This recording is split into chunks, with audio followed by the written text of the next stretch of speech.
दो टूक की शुरुआत करते हैं। 2 नवंबर 1990 वो दिन जब रामनगरी अयोध्या खून की आंसू रोई थी। रामनगरी गोलियों की तड़तड़ाहट से दहल उठी थी। कारसेवकों पर गोलीबारी का वो मंजर जिसने भी देखा आज तक भूल नहीं पाया। मुलायम सिंह सरकार के एक फैसले ने अयोध्या नगरी की मिट्टी को राम भक्तों के खून से लाल कर दिया। इस गोलीकांड के 33 साल बाद 22 जनवरी को रामलला की प्राण प्रतिष्ठा के साथ ही करीब 500 सालों का संघर्ष खत्म हो जाएगा। करोड़ों राम भक्त का सपना साकार होगा। कारसेवकों का बलिदान भी फलीभूत होगा। लेकिन कार्यक्रम से पहले मानो समाजवादी पार्टी में राम मंदिर और राम भक्तों के खिलाफ बयान देने की होड़ लग गई है। पहले स्वामी प्रसाद मौर्य ने राम मंदिर और हिंदुओं के खिलाफ बयानबाजी की, वहीं अब कतार में शिवपाल यादव भी है जिन्होंने स्वामी प्रसाद मौर्य के सुर में सुर मिलाते हुए कारसेवकों पर हुई गोलीबारी को सही करार दिया है। इसे संविधान की रक्षा के लिए उठाया गया कदम बताया है। दो टूक में आगे बढ़े, लेकिन पहले सुनिए बयान। एक संविधान की रक्षा की गई थी, कोर्ट के आदेश का पालन हुआ था। कोर्ट के आदेश का पालन हुआ। ये तो झूठ बोलते हैं, भारतीय जनता पार्टी के केवल झूठ बोलते हैं। बताइए, कोर्ट का आदेश का पालन हुआ, संविधान की रक्षा हुई। जबरदस्ती वहाँ पर जब कोर्ट का स्टे था, यथास्थिति बनाए रखनी थी, तो बताओ वहाँ पर जो विवादित ढांचा था, जो बाबरी मस्जिद थी, तो बताओ उस पर जब इन लोगों ने तोड़ा था, तो वहाँ के प्रशासनिक की जिम्मेदारी थी इस कोर्ट के अनुसार यथास्थिति बनाए रखनी थी। प्राण प्रतिष्ठा कार्यक्रम से ठीक पहले इस तरह का बयान देकर शिवपाल यादव आखिर क्या साबित करना चाहते हैं? सबसे बड़ा सवाल यह कि सिर्फ समाजवादी पार्टी नहीं बल्कि पूरा का पूरा विपक्षी राम मंदिर और इससे जुड़े कार्यक्रमों के खिलाफ अनर्गल बयानबाजी क्यों कर रहा है? क्या इन बयानों का नाता 2024 के चुनावी वोट बैंक से है? दो टूक में इसी पर करेंगे चर्चा, लेकिन उससे पहले न्यूज स्टेट के बड़े सवाल। क्या संवैधानिक थी गोली की बौछार? 24 में होगी नैया पार। पहले चलवाई गोली और अब सियासी बोली। राम भक्तों का खून बहा, इसीलिए सत्ता से विपक्ष दूर हुआ। संविधान की रक्षा या वोट की सुरक्षा? पसंद नहीं राम का नाम, मुसलमान आएंगे काम। इन सवालों के साथ मेहमानों से चर्चा परिचय करवा दे। प्रशांत उमराव जी, प्रवक्ता बीजेपी, कपीश श्रीवास्तव जी, प्रवक्ता समाजवादी पार्टी, एच.एस. रावत जी, हिंदू धर्मगुरु, राकेश गुप्ता जी जिन्होंने कार सेवा भी की, हमारे साथ है, मौजूद हैं। सवाल सबसे पहले कपीश जी आपसे, क्योंकि आपकी पार्टी से पहले स्वामी और अब शिवपाल। सवाल यह है कि इसे बार बार कहा जा रहा है कि यह तो संवैधानिक था। वाकई, क्योंकि यहां कारसेवक भी हमारे साथ बैठे हुए हैं, बीजेपी के प्रवक्ता भी, कि ये वाकई संवैधानिक था या फिर सोची समझी कुछ और चीजें थी? देखिए, सबसे पहली चीज तो आपसे एक विनती कर दें कि आपने बड़ा ऐसी चीजों को उठाया है और इस समय पे और एक राजनीति के हिस्से को गर्म करने की कोशिश की है। और साथ ही साथ हमारे साथ जो 3 पैनलिस्ट आपने बैठाया है, वो सबको पता है ये 3 पैनलिस्ट कौन है। बावजूद इसके मैं आपको कह रहा हूं कि थोड़ा वक्त दीजिएगा हमें और आवाज मत बंद कराइएगा। इस निवेदन के साथ मैं अपनी बातों को शुरू करता हूं। देखिए, सन 1949 से जो मामला कोर्ट में आया और उस पर सुप्रीम कोर्ट ने स्टे लगाया हुआ था, यथास्थिति बनाए रखने का आदेश। कोई भी लोकतंत्र के मूल्य को स्थापित करने वाली विधिपूर्ण सरकार का यह दायित्व होता है कि वो माननीय न्यायालय के आदेश का पालना सुनिश्चित करे और विधि का शासन लागू करे। तो सरकार ने जो फैसले लिए वो विधिपूर्ण थे, संवैधानिक थे, विधि के अनुरूप थे। और एक चीज और कह दूं, आप हमारी सरकार के प्रमुख जो सचिव थे हमारे निपेंद्र मिश्रा जी, जो वर्तमान समय में राम मंदिर क्षेत्र ट्रस्ट के वन ऑफ द ट्रस्टी हैं, जो कि जितने कार्यपालक मजिस्ट्रेट आते हैं वो उनके अधीनस्थ, उनके आदेश के अनुसार चलने वाले लोग होते हैं। तो सीआरपीसी के अंदर गोली चलाने के आदेश देने का पावर एक कार्यपालक मजिस्ट्रेट को है जो अर्ध न्यायिक कार्य को संपादित करता है। क्योंकि मैं एक अधिवक्ता हूं, इसलिए विधिपूर्ण तरीके से आपको और आपके व्यूअर्स को समझाना चाहता हूं। तो जब कोई कार्यपालक इस मजिस्ट्रेट उन परिस्थितियों का आकलन करता है तो समुचित विधिक बल का प्रयोग करता है और कराता है। और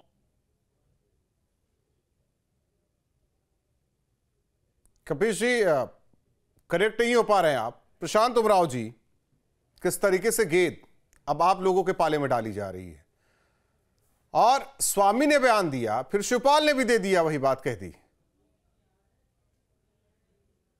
देखिए राहुल जी, मुलायम सिंह जी जब जीवित थे तो 2014 के लोकसभा चुनाव में करहल मैनपुरी में एक सभा को संबोधित करते हुए मुलायम सिंह जी ने कहा था कि अगर मैं गोली नहीं चलाता तो समाजवादी पार्टी से विश्वास उठ जाता, इसलिए हिंदुओं को मारना आवश्यक था, जिसमें उस ऑफिशियल रिकॉर्ड में 16 हिंदुओं की जानें गई। बाकी तो हमारे जो कार्यसेवक हैं वो स्थिति बताएंगे। तो ये केवल एक पॉलिटिकल डिसीजन था, मुख्यमंत्री का डिसीजन था, और इसको उन्होंने गर्व से स्वीकार किया। और राहुल जी, उसके बाद ही मुलायम सिंह जी का नाम मुल्ला मुलायम पड़ा, और वो गर्व के साथ इस मुल्ला मुलायम टैग को अपने साथ धारण करते थे।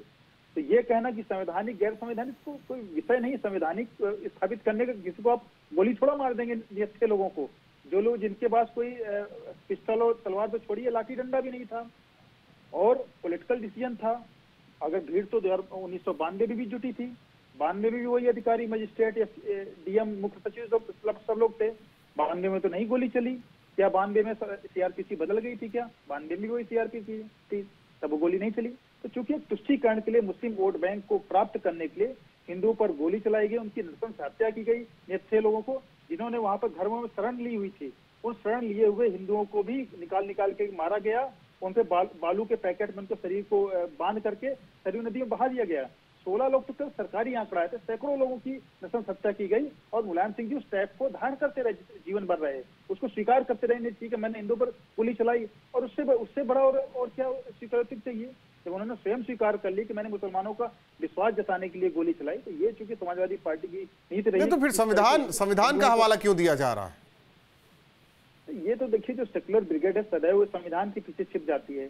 जहां अब संविधान थोड़ा आपको कहता है कि आप टोपी लगा करके इफ्तारी में जाइए, सब कहते हैं कि भाई नहीं, तो हम धर्म और राजनीति अलग अलग रखनी चाहिए। तो संविधान तो नहीं कहता कि आप जो सर पर टोपी लगाए भी आप अपना धर्म का पालन करिए। तो संविधान के पीछे लोग छिपने की आदत है। संविधान कहीं नहीं कहता कि आप निहत्थे लोगों की नृशंस हत्या करिए, लेकिन केवल वोट बैंक के लिए समाजवादी पार्टी पागल है। लगातार हिंदू विरोधी, चाहे इनके बयान हो चाहे कृत्य हो, ये इनके रहते हैं। राकेश गुप्ता जी, ठीक है, देश बहुत कुछ भुलाना चाहता है, लेकिन कुछ लोग हैं कि उसे भूलने नहीं देना चाहते। वो दिन आज भी याद है। अयोध्यावासी जो उस दौर के थे, जिन्होंने सब कुछ देखा। सवाल इस बात को लेकर है कि राम मंदिर बन रहा है, प्राण प्रतिष्ठा की तारीख नजदीक आ रही है, राम भक्तों में उत्साह है, तो फिर ऐसी बयानबाजी आखिर क्यों? ये क्यों किया जा रहा है? अगर सब कहते हैं कि सौहार्दपूर्ण माहौल होना चाहिए, तो नहीं कहनी चाहिए ऐसी बातें।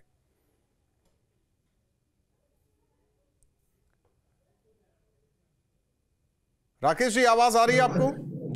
जी आ रही है आवाज, और डिस्टर्बेंस भी आ रहा है उधर से। ठीक है, मैं ठीक करवाता हूं, आप बोलिए।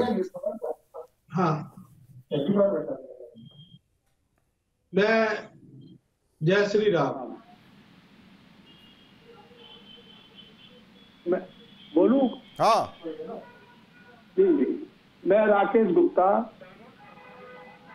अलीगढ़ निवासी, संघ परिवार में स्वयं सेवक, भाजपा का मैं लघु उद्योग प्रकोष्ठ का महानगर अध्यक्ष। 5 तारीख दिसंबर की रात को यहाँ से बसों से, रेलगाड़ियों से काफी स्वयंसेवक और भाजपा के कार्यकर्ता, जो विवादित ढांचा था अयोध्या में, वहां के लिए निकल पड़े। पुलिस ने जगह जगह रुकावटें पैदा की, फिर भी हम किसी तरह से वहां पर सुबह 5 बजे के लगभग पहुंच गए थे। और 5 बजे पहुंचने के बाद और हम अपनी नित्य क्रिया से फ्रेश होकर के, और उसके बाद हम लोगों ने नाश्ता पानी के बाद कैंप लगे हुए थे, विश्व हिंदू परिषद के कैंप लगे हुए थे, और वहां पर 10 बजे करीब भाषणबाजी शुरू हुई विश्व हिंदू परिषद भाजपा के नेताओं की, और 12, साढ़े 12, 1 बजे के बीच में विश्व हिंदू परिषद के राष्ट्रीय अध्यक्ष अशोक सिंघल जी ने घोषणा की कि अब समय आ गया है कि हम सब लोग इस विवादित ढांचे को ढहा दें। तो सब लोग कोई कुदाल लेकर के, कोई कुछ लेकर के, हम खाली राकेश गुप्ता जी, देखिए सवाल इस बात को लेकर नहीं है कि हुआ क्या, सवाल इस बात को लेकर है कि अब वो बातें क्यों लगातार की जा रही है। उससे ये बताया जा रहा है कि कार सेवकों पर गोली चलवानी या गोली चलवाया जो गया वो संवैधानिक था, जो कि मुलायम सिंह यादव ने अफसोस भी जाहिर किया था इस पर। जी जी, बिल्कुल असंवैधानिक था, गलत किया उन्होंने। हम लोग तो नियत्ते थे, और नियतों पे कभी गोलियां नहीं चलानी चाहिए। रोक लेते, पकड़ के ले जाते, जेल भेज देते, वो ठीक था, लेकिन गोलियां नहीं चलानी चाहिए थी। ये एक बर्बरता का बहुत बड़ा उन्होंने कार्य किया, और इसके लिए भगवान राम का दरबार प्राण प्रतिष्ठा होने जा रही है। हम लोगों की खुशी है, हम लोगों ने जो उसमें अपना समय दिया था और उसकी कार सेवा की थी। राहुल भाई, आधा घंटा इधर उधर घूमो, अपनी बात आप सबके सामने बता रहे हैं कि भगवान राम की प्राण प्रतिष्ठा में हमारा जो कार्य रहा। एच.एस. रावत जी, विपक्षी दलों को लगने लगा कि ये तो ध्रुवीकरण हो गया राम के नाम पर, तो हम क्यों ना वही पुरानी बातें कुरेद कर और ये बताया जाए कि ये तो संवैधानिक था, तुष्टीकरण भी कर लेते हैं। राहुल जी, अब मैं पॉलिटिकल बोलूंगा तो सबसे पहले कपिल जी ये कहेंगे कि देखो ये तो धर्म वाले लोग हैं, इनको राजनीति में नहीं बोलना चाहिए। जब कपिल जी बड़े विद्वान हैं, लेकिन मजबूरी इनकी ये है कि गलतियों को छिपाने का काम तो इनके ही माध्यम से होना है, क्योंकि प्रवक्ता का दायित्व बनता है कि गलतियों को छिपाए। लेकिन अब मैं अगर ये पूछूं कि उत्तराखंड के बंटवारे की जब बात आ रही थी, वो मांग रहे थे, खटीमा में हत्याकांड हुआ, वहां पर कितने लोग मार दिए गए, वहां पर कितने लोगों के स्त्रियों के साथ बलात्कार हुआ, वहां कौन से संविधान की बात थी? वो तो प्रदर्शन करने के लिए जा रहे थे, वो तो दिल्ली को प्रदर्शन करने के लिए जा रहे थे। गेस्ट हाउस कांड हुआ था, मायावती को मार दिया होता। लेकिन सवाल यह है कि अब जब राम मंदिर में प्राण प्रतिष्ठा है एच.एस. रावत जी, तो ये बातें नहीं होनी चाहिए, ये अनर्गल बयानबाजी आखिर क्यों? वो इसलिए है कि जो मुसलमान वोट बैंक है वो बचा रहे, क्योंकि उस समय भी मुसलमान वोट बैंक रोका गया था। उस समय अगर ये गोली ना चलाते तो उसी समय समाजवादी पार्टी खत्म हो जाती। उस समय मुसलमान वोट बैंक पूरा 100% उत्तर प्रदेश में नेताजी को मिला था, और अगर उस समय गोली ना चलाई होती तो उस समय समाजवादी पार्टी खत्म थी और भारतीय जनता पार्टी को आना था, इसमें तो कोई दो राय नहीं है। तो वही चीज दोबारा से उसको उखाड़ करके बार बार ये बोला जा रहा है, मुसलमानों को समझाया जा रहा है कि देखो संविधान की रक्षा के लिए उस समय हमने कार सेवकों पर गोली चलाई थी। तो उनके दिमाग में ताजा किया जा रहा है बार बार। कपिल जी बोलेंगे बार बार तो मुसलमानों के दिमाग में आएगा, हाँ भाई गोली तो चलाई थी, कपिल जी 24 की तैयारी है, तो हमें समाजवादी पार्टी को देना है। 24 की तैयारी है जी बिल्कुल 100% राहुल जी 24 की तैयारी है। अपने पूरी गोटियां फिट करने की कोशिश कर रहे हैं कि उनका वोट बैंक पूरा आ जाए। रात हो गई है। मैं अपने माननीय मित्रों को एक बात कह दूं कि आपने 3 लोगों की बात सुन ली, अब हमारी भी कुछ सुन लीजिए। इत्तेफाक से उस समय कनेक्शन कट गया था, तो मैं अपनी बात को वहीं से आगे शुरुआत करता हूं। मैंने पहले उसमें आपको बता दिया कि सीआरपीसी में गोली चलाने के आदेश देने का पावर कौन था, और उस समय प्रशासनिक हेड कौन था, और उस प्रशासनिक हेड को राम मंदिर तीर्थ क्षेत्र का अध्यक्ष का जो है ट्रस्टी बनाया गया है। ये तो सरकार से पूछ लीजिएगा। फिर दूसरी चीज ये है कि अगर हमने कोई गैर संवैधानिक कृत्य किया था, कोई गैर विधिक कृत्य किया था, सवाल है, लेकिन बाद से नहीं सुनिए, अब देखिए बीच में इंटरप्ट नहीं प्लीज, उसके बाद कर लीजिएगा। नहीं मैं उसी से जुड़ा सवाल है। नहीं सुन लीजिए, छोटा सा सवाल का जवाब देंगे। एक छोटा सा है, उससे जोड़ते हुए आप आगे चलिएगा। तो फिर मुलायम सिंह यादव ने अफसोस क्यों जाहिर किया था? अब सुन तो लीजिए, मेरी बात सुन लीजिए। नेताजी ने क्यों अफसोस जाहिर किया था ये हम बाद में बताएंगे, क्योंकि फिर आप दूसरी तरफ बढ़ा देंगे हमें। और आप जो हैं एक ऐसे एंकर हैं कि जो बात को मूव कराना जानते हैं, और मैं होऊंगा नहीं। मैं एक चीज आपको ये बता रहा हूं कि जहां से मैंने आपको शुरू के अंत किया था वहीं से आगे चल रहा हूं। सिर्फ इतना जानिए कि भारतीय जनता पार्टी ने उकसाया था, अपराध का भागी बनाया था, ये हम नहीं कह रहे, सुप्रीम कोर्ट कह रही है। क्योंकि सुप्रीम कोर्ट ने राम मंदिर पे आए अपने निर्णय में कहा है कि विवादित ढांचा गिराने का प्रयत्न करना और गिराना ये एक क्रिमिनल एक्ट था, यानी कि आपराधिक भाग से भागी बनाया जा रहा था उन अबोध बच्चों को जिनको कि अपराधी बनाया भारतीय जनता पार्टी ने उकसा के। और दूसरी बात जान लीजिए, जब वहां पे मंदिर था, वो विवादित ढांचा था, तो आपने विवादित ढांचा जो गिराया वो तो राम मंदिर था, और ये हम नहीं कह रहे हैं, ये सुप्रीम कोर्ट कह रही है, तभी वहां पे आपको राम मंदिर मिल रहा है। तो भारतीय जनता पार्टी ने बच्चों को उकसा के अपराध का भागी बनाया और गिराया क्या, राम मंदिर। नहीं, 90 की बात, भगवान श्री राम को ये बताइए, जिस विवादित ढांचे की बात कर रहे हैं वो गिरा कब, कौन से साल में? 92 में गिरा। और गोली कब चली? अरे नहीं सुनिए, मैं आप समझिए ना, गोली कब चली? 90 गोली कब चली? सुन तो लीजिए, अरे सुन तो लीजिए। 2 साल का अंतर था, 2 साल 1 महीने का अंतर था। अरे भाई आप तारीख नहीं बता रहे, हम तारीख बताते हैं। मैं 30/10/1990 का दिन है, सुन लीजिए, 30/10/1990 का काम है। और उस समय हमने विधिपूर्ण तरीके से अपनी सरकार से जो सुप्रीम कोर्ट को वादा किया था वो पूरा किया। इनकी सरकार ने अगर कोई निहत्थे आता है तो पुलिस प्रशासन को वहां जो सुरक्षा कर्मी तैनात है वो गोली चला सकते हैं। आपकी आत्मा ने कभी प्रश्न नहीं किया, हमारे रावत साहब की आत्मा ने कभी प्रश्न नहीं किया कि जब वहां राम मंदिर गिराया गया तो इनको कष्ट नहीं हुआ? मैं आपसे सवाल कर रहा हूं कपिल जी, मैं उस पर नहीं जा रहा। ये सुप्रीम कोर्ट कह रहा है वहां राम मंदिर था, इसलिए राम मंदिर दिया। जो बयान स्वामी दे रहे हैं, जो बयान शिवपाल दे रहे हैं, मैं उस पर हूं। आप 92 की बात कर रहे हैं, मैं 90 की बात कर रहा हूं।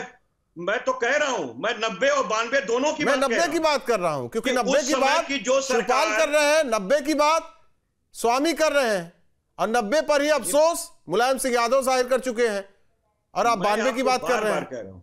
देखिए, बहुत सीधी सी बात यह है कि नेताजी एक पवित्र आत्मा थे और उन्होंने कभी भी जस्टिफाइड तरीके से काम किया है। नहीं, ठीक है, मैं मानता हूं, मैं इसलिए भी मानता हूं, मैं इसलिए भी मानता हूं, मैं इसलिए भी मानता हूं, आपकी बात को मैं दोहरा दूंगा कपिल जी, मैं आपकी बात को दोहरा दूंगा। उन्होंने अफसोस जाहिर किया, लेकिन उन्हीं पार्टी के नेता स्वामी, उन्हीं के पार्टी के नेता शिवपाल, उन्हें कोई अफसोस नहीं है। प्रशांत उमराव जी, अफसोस देवी देवता का अपमान, कारसेवकों पर गोली चलाना संवैधानिक, आप ही बोल लो, या तो प्रशांत उमराव जी, प्रशांत उमराव जी, नहीं, मैं भी तो 90 की बात कर रहा था, आप 92 पे चले गए। आप मुझसे प्रश्न कर रहे हैं, आप 90 की बात कर रहा था, 92 पे चले गए। प्रशांत उमराव जी, नहीं, मुझे आप सिर्फ ये बताइए कि पद्म विभूषण देने का काम इन्होंने क्यों किया है? प्रशांत उमराव जी, मैं तो कह रहा हूं ना, मैं तो आपकी बातों से इत्तेफाक रख रहा हूं कपिल जी, मैं तो आपकी बातों से इत्तेफाक रख रहा हूं। लेकिन अब देखिए, अब शिवपाल और स्वामी क्या कह रहे हैं? स्वामी और शिवपाल, एक चीज ये बता दीजिए, आप मुलायम सिंह यादव के साथ हैं या शिवपाल स्वामी के साथ हैं? कपिल जी, मुलायम ने अफसोस जाहिर किया, क्या शिवपाल और स्वामी के साथ है आप? वो अपराधियों का स्वामी और शिवपाल के साथ है आप, जो वो कह रहे हैं उसके साथ है आप। सुप्रीम कोर्ट कहा है कि 1992 प्रशांत उमराव जी, 30 सेकंड में 30 सेकंड में उत्तर प्रदेश की सरकार एक अपराधिक कृत्य करा रही थी और इन्होंने अबोध बालकों को आपके साथ अपराध कराया। ये 92 की घटना के बाद कहा है कोर्ट ने। 90 पर क्या कहा जरा वो भी बता दीजिए। को नौकरी दी। कपिल जी, 90 पर क्या कहा वो बता दीजिए। ये गैर विधिक कार्य 90 इन्होंने पाप किया 90 नवंबर 90 पर क्या कहा, कुछ वो भी बताएंगे आप दर्शकों को? इन्होंने 90 में क्या कहा? 90 की जो घटना हुई, क्षमा मांगनी जो आप बता रहे संवैधानिक दायरे में गोलियां चलवाई गई, उस पर कुछ कहा गया क्या? कभी कुछ कहा गया कपिल जी? क्योंकि नहीं कहा गया, जवाब भी नहीं है आपके पास। बहुत बहुत धन्यवाद आप चारों मेहमानों का हमारे साथ जुड़ने के लिए। सवाल यह कि मुलायम सिंह यादव ने इसे लेकर अफसोस जाहिर किया था और कहा था कि संविधान को बचाने के लिए हमने गोलियां चलाई, लेकिन अफसोस उन्होंने जाहिर किया। लेकिन अब 24 का चुनाव, तो स्वामी और शिवपाल एक ही राग अलाप रहे हैं कि संविधान को लेकर ही बौछार राम भक्तों पर की गई थी। लेकिन सवाल यही कि जिस तरह से एक तरफ राम मंदिर में प्रभु श्री राम की प्राण प्रतिष्ठा का कार्यक्रम, तो ऐसे में जो गड़े मुर्दे उसे बार बार क्यों उठाया जा रहा है, उधेड़ा जा रहा है? क्या ये 24 की विपक्ष की तैयारी नहीं तो फिर क्या है? तो टूक में इतना ही।